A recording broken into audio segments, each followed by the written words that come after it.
Hi friends, ಎಲ್ಲರಿಗೂ ನಮಸ್ಕಾರ. Welcome back to my channel S fashion tag. Friends, ಇವತ್ತಿನ ವಿಡಿಯೋದಲ್ಲಿ ನಾನು ಸ್ಲೀವ್ ಕಟಿಂಗ್ ಮಾಡೋದು ಹೇಗೆ ಅಂತ ತೋರಿಸ್ಕೊಡ್ತಾ ಇದ್ದೀನಿ. ಪ್ರೀವಿಯಸ್ ವಿಡಿಯೋದಲ್ಲಿ ಬ್ಯಾಕ್ ಕಟ್ಟಿಂಗು ಮತ್ತು ಫ್ರಂಟ್ ಕಟ್ಟಿಂಗು ಮತ್ತು ಇದು ಪಟ್ಟಿ ಏನಿದೆ ಅದಕ್ಕೆ ಸಂಬಂಧಪಟ್ಟ ಹಾಗೆ ಕಟಿಂಗ್ ಮಾಡೋದನ್ನು ತೋರಿಸಿದ್ದೀನಿ. ಇದು 43 ಇಂಚಿಂದು ಮೆಜರ್ಮೆಂಟಿನ ಬ್ಲೌಸ್ ಕಟ್ಟಿಂಗು. ಸೊ ನೋಡಿ, ಇದು ನಾನು ಪ್ರತಿಯೊಂದು ಮೆಜರ್ಮೆಂಟಿಂದ ಏನು ಬರ್ಕೊಂಡಿದ್ದೀನಿ ಅದೇ ಪ್ರಕಾರ ಕಟ್ಟಿಂಗ್ ಮಾಡೋದು ಹೇಗೆ ಅಂತಲೂ ತಿಳಿಸ್ಕೊಟ್ಟಿದ್ದೀನಿ. ಫ್ರೆಂಡ್ಸ್, ಯಾರಾದರೂ ಪ್ರೀವಿಯಸ್ ವಿಡಿಯೋ ನೋಡಿಲ್ಲ ಪಾರ್ಟ್ 1 ಪಾರ್ಟ್ 2 ಅಂದರೆ ಸೊ ಅದನ್ನು ನೋಡಿ ಫಸ್ಟು. ಆಮೇಲೆ ಈ ಸ್ಲೀವ್ ಕಟ್ಟಿಂಗ್ ಏನಿದೆ ಅದು ಕಟ್ಟಿಂಗ್ ಮಾಡಿರೋದು ನಿಮಗೆ ಅರ್ಥ ಆಗುತ್ತೆ. ಸೊ ಇಲ್ಲಿ ನಾನು ಈಗ ಸ್ಲೀವ್ ಕಟ್ಟಿಂಗು ಮಾಡ್ತಾ ಇದ್ದೀನಿ. ಈ ಒಂದು ಮೆಜರ್ಮೆಂಟ್ ಪ್ರಕಾರನೇ ಕಟ್ಟಿಂಗ್ ಅನ್ನೋದು ಮಾಡ್ಕೋಬೇಕಾಗತ್ತೆ. ಸೊ ಅವರು ಫುಲ್ಲು ಲೆಂತ್ 10 ಇಂಚ್ ಅಂತ ಹೇಳಿದ್ದಾರೆ ಮೆಜರ್ಮೆಂಟು. ನಾನು ರೆಡಿ ಏನಿದೆ ಅದನ್ನ ಇಲ್ಲಿ ಬರ್ಕೊಂಡಿರ್ತೀನಿ. ಸೊ ಇಲ್ಲಿರೋ ಪ್ರಕಾರ 10 ಇಂಚು ಇದೆ ಮತ್ತು ಆರ್ಮ್ ಹೋಲ್ ಬಂದ್ಬಿಟ್ಟು 9.25 ಇಂಚಿದೆ. ಸೊ ಈ ಒಂದು ಮೆಜರ್ಮೆಂಟು ಉಪಯೋಗಿಸ್ಕೊಂಡು ನಾವು ಕಟಿಂಗ್ ಮಾಡಬೇಕು. ಮತ್ತು ಕೆಳಗಡೆ ಸ್ಲೀವ್ ರೌಂಡ್ ಏನಿದೆ ಅದು 6.25 ಇಡಬೇಕು. ಸೊ 43 ಇಂಚ್ ಅಂದರೆ ಸಾಮಾನ್ಯವಾಗಿ ದಪ್ಪ ಇರ್ತಾರಲ್ವ, ಹಾಗಾಗಿ ಅವ್ರದ್ದು ಮೆಜರ್ಮೆಂಟು ಪರ್ಫೆಕ್ಟಾಗಿ ನಾವು ಏನಿದೆ ಅದ್ರ ಪ್ರಕಾರ ಕಟಿಂಗ್ ಮಾಡಬೇಕು. ನಾನಿಲ್ಲಿ ಸ್ಲೀವ್ ಕಟಿಂಗ್ ಏನಿದೆ ಅದನ್ನು ಮಾಡಿ ತೋರಿಸ್ತಾ ಇದ್ದೀನಿ. ಸೊ ಯಾವಾಗಲೂ ಫಸ್ಟು ಪೇಪರ್ ಕಟ್ಟಿಂಗ್ ಮಾಡೋದನ್ನು ಅಭ್ಯಾಸ ಮಾಡ್ಕೊಳ್ಳಿ ಫ್ರೆಂಡ್ಸ್. ಆಮೇಲೆ ನಿಮಗೆ ಬಟ್ಟೆ ಕಟ್ ಮಾಡೋದಕ್ಕೆ ಈಸಿ ಆಗುತ್ತೆ. ಬಟ್ಟೆಯಲ್ಲೂ ಕೂಡ ಫಸ್ಟು ಲೈನಿಂಗು ಕಟ್ ಮಾಡ್ಕೋಬೇಕು, ಆಮೇಲೆ ಮೇನ್ ಕ್ಲಾತು ಉಪಯೋಗಿಸ್ಕೊಂಡು ಹೊಲಿಬೇಕು. ನೋಡಿ, ಇದು ನಾನಿಲ್ಲಿ ಫಸ್ಟು ಅವ್ರದ್ದು ರೆಡಿ ಏನಿದೆ ಅದನ್ನು ನಾನಿಲ್ಲಿ ತೊಗೊತಾ ಇದ್ದೀನಿ. ನೋಡಿ, ಇಲ್ಲಿ ಫಸ್ಟು ನಾವು ಈ ತುದಿ ಏನಿದೆ ಪೇಪರ್ ಯಾಕೆ ತೊಗೊತೀವಿ ಅಂದರೆ ನಾವು ಸಾಮಾನ್ಯವಾಗಿ ಇಲ್ಲಿ ಸಮ ಅನ್ನೋದು ಇದ್ದೇ ಇರುತ್ತೆ. ಇಲ್ಲಿ ಸ್ಟ್ರೈಟಾಗಿ ಕಟ್ ಮಾಡಿರೋ ಪೀಸ್ ಸಿಗೋದ್ರಿಂದ ನಿಮಗೆ ಯಾವುದೇ ರೀತಿ ವ್ಯತ್ಯಾಸ ಆಗೋಲ್ಲ. ನಾನಿಲ್ಲಿ ನೋಡಿ 10 ಇಂಚು ಕರೆಕ್ಟಾಗಿ ಮೆಜರ್ಮೆಂಟ್ ಏನಿದೆ ಮಾರ್ಕ್ ಮಾಡ್ಕೊತಾ ಇದ್ದೀನಿ. ಸೊ ಯಾವುದೇ ಒಂದು ಮೆಜರ್ಮೆಂಟ್ ಪ್ರಕಾರ ಬರ್ಕೊಂಡಿರ್ತೀವಲ್ಲ ಅದೇ ಮೇಯ್ನು. ಅದು ಬರ್ಕೊಳ್ಳೋದ್ರಿಂದ ಕರೆಕ್ಟಾಗಿ ಸ್ಲೀವ್ ಕಟ್ಟಿಂಗು ಮಾಡೋದಕ್ಕೆ ಈಸಿ ಆಗುತ್ತೆ. ನೋಡಿ, ನಾನೀಗ ಈ ಡಾಟಿಂದ ಆ ಡಾಟಿಗೆ ಲೈನನ್ನು ಎಳಿತಾ ಇದ್ದೀನಿ. ಸೊ ಈಗ ಇಲ್ಲಿ 10 ಇಂಚು ರೆಡಿ ಬೇಕಾಗಿರೋದು. ಈಗ ನಮಗೆ ಎಕ್ಸ್ಟ್ರಾ 1 ಇಂಚು ಕೂಡ ಬೇಕು ಇಲ್ಲಿ, ಯಾಕಂದರೆ ಸೀವಿಂಗ್ಸಿಗೆ ಅಂತ 1 ಇಂಚು ಯಾಕೆ ಯೂಸ್ ಮಾಡ್ತೀವಿ ಅಂದರೆ ಕೆಳಗಡೆ ಅರ್ಧ ಮತ್ತು ಮೇಲ್ಗಡೆ ಅರ್ಧ ನಾವು ಸೀವಿಂಗ್ಸಿಗೆ ಅಂತ ಇಡಬೇಕಾಗತ್ತೆ. ಇದು ಸೀವಿಂಗ್ಸಿಗೆ ಆಯಿತು. ಇದರಲ್ಲಿ 1 ಇಂಚು ಮೇಲ್ಗಡೆ ಅರ್ಧ ಇಂಚು ಹೊಲಿಯೋಕ್ಕೆ, ಕೆಳಗಡೆ ಅರ್ಧ ಇಂಚು ಹೊಲಿಯೋದಕ್ಕೆ ಹೋಗುತ್ತೆ. ಈಗ ನಾವು ಇಲ್ಲಿ ಮೆಜರ್ಮೆಂಟು ಏನಿದೆ ಇದ್ರ ಪ್ರಕಾರ ಎಷ್ಟು ಇಳಿಸ್ಕೊಬೇಕು ಅನ್ನೋದು ಗೊತ್ತಾಗಲ್ಲ. ತುಂಬ ಅಗಲ ಕೈ ಬಂದಿರುತ್ತಲ್ವ, ಇಲ್ಲಿ ಈ ಸೈಡ್ ಏನಿರುತ್ತೆ ಇಲ್ಲಿ ಅಗಲ ಬಂದಿರುತ್ತೆ. ನೋಡಿ, ಬ್ಲೌಸ್ ಇಲ್ಲೇನಿದೆ ಇದ್ರ ಪ್ರಕಾರ ನಾನು ತೋರಿಸ್ತಾ ಇರೋದು. ಈ ಒಂದು ಮೆಜರ್ಮೆಂಟು ತುಂಬ ಅಗಲ ಇದ್ದಾಗ ನಾವು ಇಲ್ಲಿ ಕೆಳಗಡೆ ಏನಿದೆ ಅದನ್ನು ಆದಷ್ಟು ಕಡಿಮೆನೇ ಇಟ್ಕೋಬೇಕು. 2.5 ಇಟ್ಟರೆ ಸಾಕಾಗತ್ತೆ. ಆವಾಗ ಇಲ್ಲಿ ನಿಮಗೆ ವಿಡ್ತ್ ಅನ್ನೋದು ಸಿಗುತ್ತೆ. ನಾನಿಲ್ಲಿ 2.5 ಇಂಚಿಗೆ ಇಳಿಸ್ಕೊತಾ ಇದ್ದೀನಿ. ಸೊ ಆಮೇಲೆ ಇಲ್ಲಿ ಮೇಲ್ಗಡೆ ಏನಿದೆ ಇಲ್ಲಿ 2.5 ಇಂಚಿಗೆ ಮಾರ್ಕ್ ಮಾಡ್ಕೋಬೇಕು. ಈ 2.5ಇಂದ ನಾವು ಇಲ್ಲಿ ಎಷ್ಟು ತೆಗಿಬೇಕು ಅನ್ನೋದು ಗೊತ್ತಾಗೋದಿಲ್ಲ. ಹಾಗಾಗಿ ಆರ್ಮ್ ಹೋಲ್ ಏನಿದೆ ಅದು 9.25 ಇಂಚಿದೆ.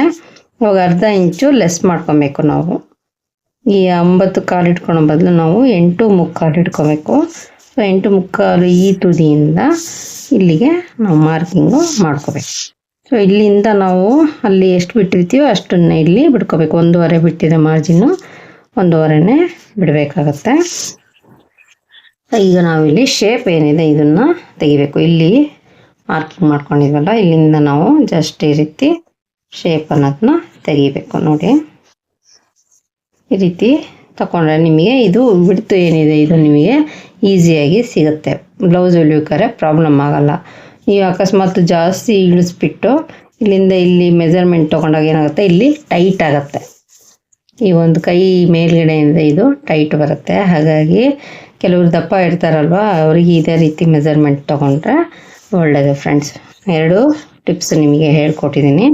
ಅಕಸ್ಮಾತ್ ಅವ್ರು ತೆಳ್ಳಗಿದ್ದಾರೆ, 9.25 ಇಂಚು ಇದು ಆರ್ಮ್ ಹೋಲ್ ಇದೆ ಅಂದರೆ ನೀವು 3 ಮುಕ್ಕಾಲು 4ವರೆಗೂ ಇಡ್ಬೋದು. ಎತ್ತರದ ಸ್ವಲ್ಪ ದಪ್ಪ ಇದೆ ಚೆಸ್ಟ್ ಎಲ್ಲ ಅಂದಾಗ ಕೈ ಮಾತ್ರ ಸಣ್ಣ ಇರುತ್ತಲ್ವ, ಅಂಥವರಿಗೆ ನೀವು ಈ ರೀತಿ ಇಳಿಸ್ಕೊಬೇಕು. ಮೈ ದಪ್ಪ ಇದ್ದು ಕೈ ದಪ್ಪ ಇದ್ದಾಗ ನಾವು ಇಲ್ಲಿಂದ ಇಲ್ಲಿಗೆ 2.5 ಮುಕ್ಕಾಲ್ವರೆಗೂ ಇಳಿಸ್ಕೊಂಬಿಟ್ಟು ಆಮೇಲೆ ಇದು ಏನಾಗುತ್ತೆ ವಿಡ್ತ್ ಅನ್ನೋದು ಜಾಸ್ತಿ ಸಿಗುತ್ತೆ. ಕೈ ಅಷ್ಟೇ ದಪ್ಪ ಇದ್ದರೂ ನಿಮಗಿಲ್ಲಿ ಜಾಗ ಸಾಕಾಗುತ್ತೆ. ಈಗ ನಾನಿಲ್ಲಿ ಕೆಳಗಡೆ ಮೆಜರ್ಮೆಂಟ್ ಪ್ರಕಾರ 6.25 ಇಂಚು ಬರುತ್ತೆ. ಮತ್ತು ಇಲ್ಲಿ ಮಾರ್ಜಿನ್ನು 1/4 ಇಂಚಿಗೆ ಮಾರ್ಕ್ ಮಾಡ್ತಾಯಿದ್ದೀನಿ. ಈಗ ಈ ಡಾಟಿಗೆ ನಾವು ಲೈನನ್ನು ಹಾಕೋಬೇಕು. ಸೊ ಅದಕ್ಕೆ ನಾವು ಅವರ ಒಂದು ಏನು ತೋಳಿನ ಅಳತೆ ಅಗಲ ಇದೆಯಾ ಏನು ಅಂತ ಫಸ್ಟು ತಿಳ್ಕೊಬೇಕು. ತೆಳ್ಳಗಿದ್ರೆ ನೀವು ಜಾಸ್ತಿ ಇಳಿಸ್ಬೇಕಾಗತ್ತೆ, ದಪ್ಪ ಇದ್ದರೆ ಜಾಸ್ತಿ ಇಳಿಸೋ ಅವಶ್ಯಕತೆ ಇಲ್ಲ. 2.5 ಮುಕ್ಕಾಲು ಇಳಿಸ್ಕೊಂಡ್ರು ಸಾಕಾಗುತ್ತೆ. ಬೇಕಾದ್ರೆ ನೀವು ಶೇಪನ್ನು ನೀವು ಈ ರೀತಿ ತಕ್ಕೋಬೋದು. ತೆಗೆದಾಗ ಏನಾಗುತ್ತೆ ಇಲ್ಲಿ 3 ಇಂಚ್ವರೆಗೂ ಬರುತ್ತೆ ನಿಮಗೆ ಡೌನಿಂಗ್ ಆಟೋಮೆಟಿಕಲಿ. ಸೊ ಈಗ ನಾನು ಮೆಜರ್ಮೆಂಟ್ ಪ್ರಕಾರ ಮಾರ್ಕಿಂಗ್ ಮಾಡಿ ತೋರಿಸಿದ್ದೀನಿ. ಈಗ ಕಟಿಂಗು ಮಾಡ್ತಾ ಇದ್ದೀನಿ ಫ್ರೆಂಡ್ಸ್.